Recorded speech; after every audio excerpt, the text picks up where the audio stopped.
Baik, apa saja yang akan kita bahas pada pagi hari ini? Bapak Ibu, baik yang online dan juga yang offline. Tapi kita buka dulu dengan ucapan Assalamualaikum warahmatullahi wabarakatuh. Waalaikumsalam warahmatullahi wabarakatuh. Oke, mohon di off dulu Pak Hartoyo. Belum di off itu mic-nya. Alhamdulillahilladzi arsala rasulahu bil huda wa dinil haqq li yudhhirahu kullihi wa qamila syahida syahada la ilaha illallah syahadu anna muhammadar rasulullah nabiyya ba'da sallallahu alaihi wasallam wa bi ala wa muhammadin wa alihi washabbihi asmain.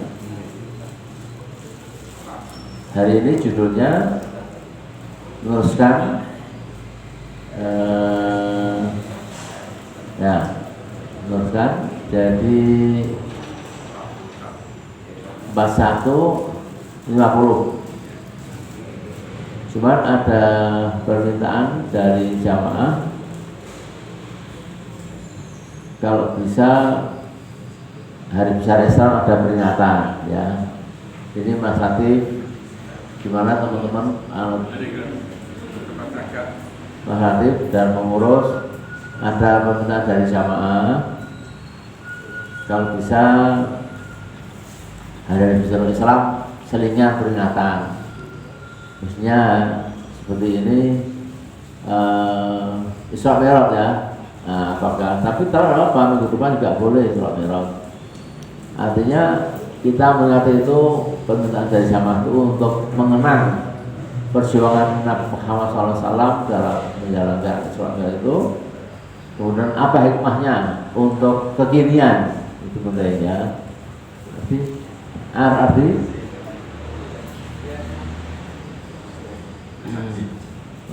untuk proses kekinian bagaimana?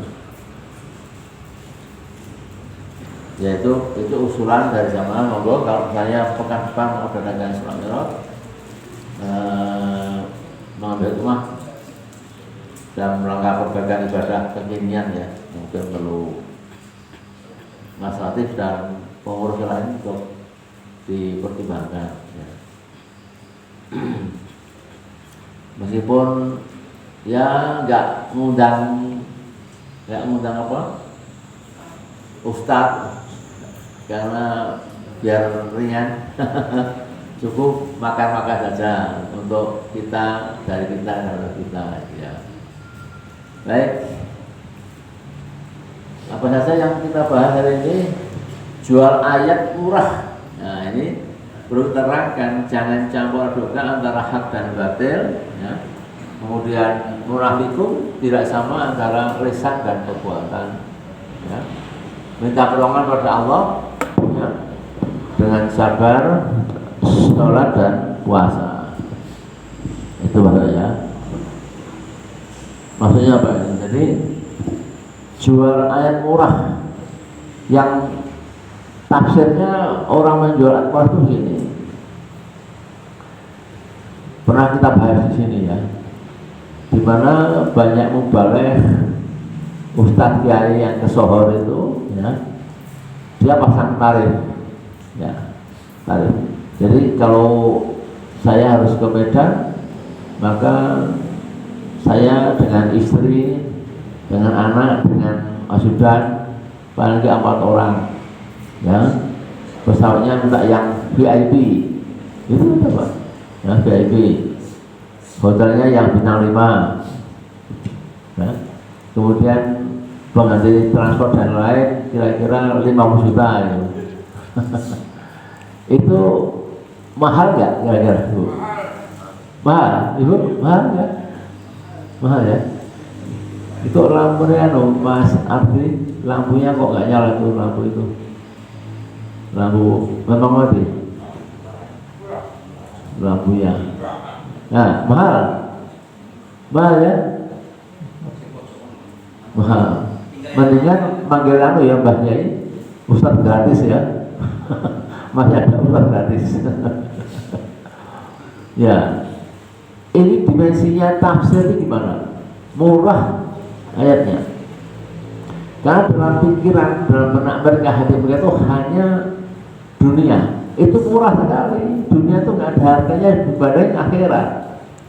Makanya biarpun kita mahal, niatnya itu 50 juta macam-macam ya, mahal. Kita mahal, karena kita nggak mau bayar. Tapi di mata Allah itu murah sekali. Karena pikiran dia hanya dunia, dimensi dunia ya.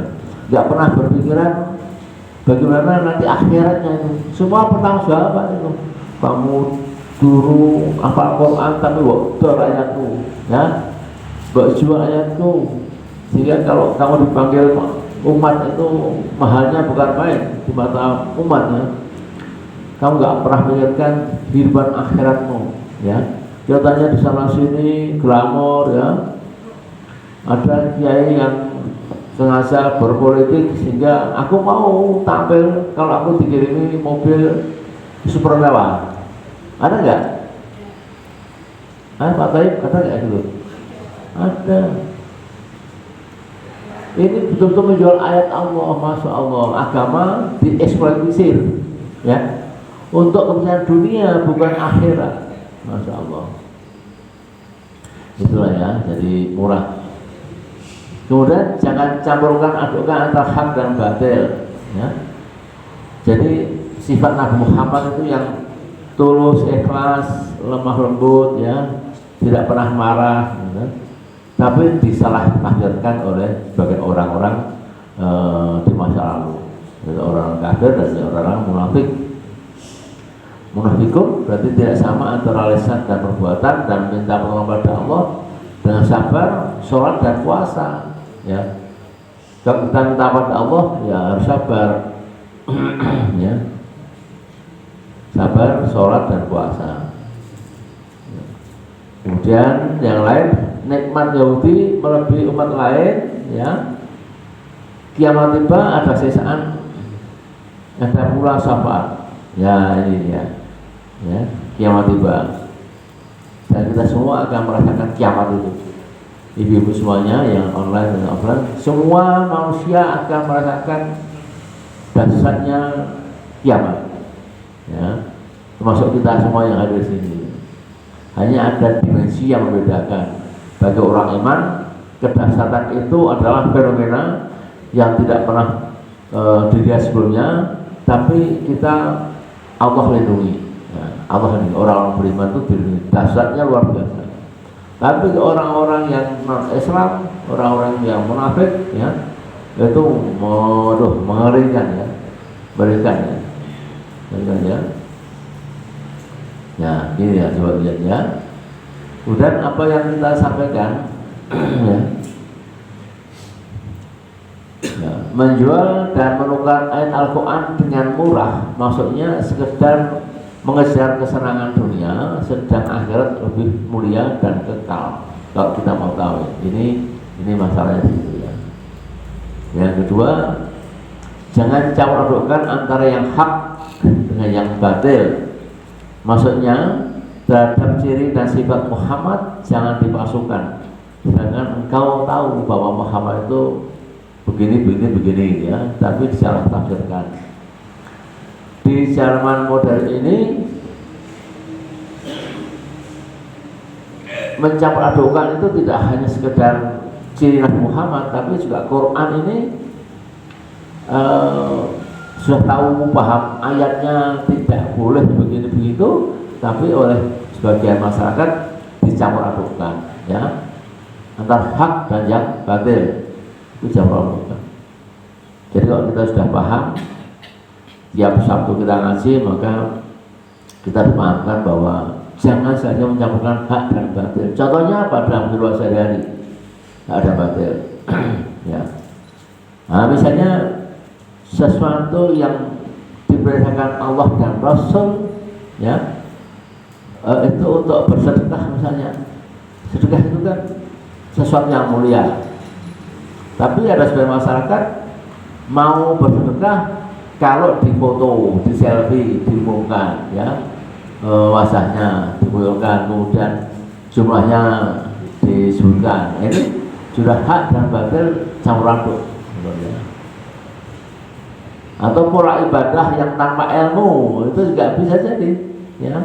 Ibadah itu dasarnya ilmu, amal itu bicara karena ilmu, ya. Itu perlu kiranya hal semacam ini diberi satu catatan khusus, ya. Tidak boleh campur-campurkan hadis dan batil. Kala itu sholatlah bersama Nabi, sebab Islam agama paling benar. Jadi ketika di masa lalu itu sulit sekali mengajak untuk sholat, ya. Bahkan para sahabat itu belum yakin tentang sholat, ya. Tapi pelan dan pelan akhirnya mereka memahami bahwa sekarang ini Islam tumbuh terbesar nomor 2 di dunia ini. Dan pada akhir zaman Islam akan memenangkan pertarungan semua agama, ya. Kita akan menjadi leading, akan menjadi agama nomor 1 di dunia ini. Tidak ada yang mampu mengalahkan kebenaran Islam, ya, yang akan datang. Ini perlu kita pahamkan. Kita syukuri, ya, kita sobat Islam, bahwa kita akan menjadi pemenang dalam pertarungan akhlak dan tauhid, ya. Ini tanda-tanda itu sudah ada di depan kita. Islam akan menang, ya. Jadi kalau contohnya masalah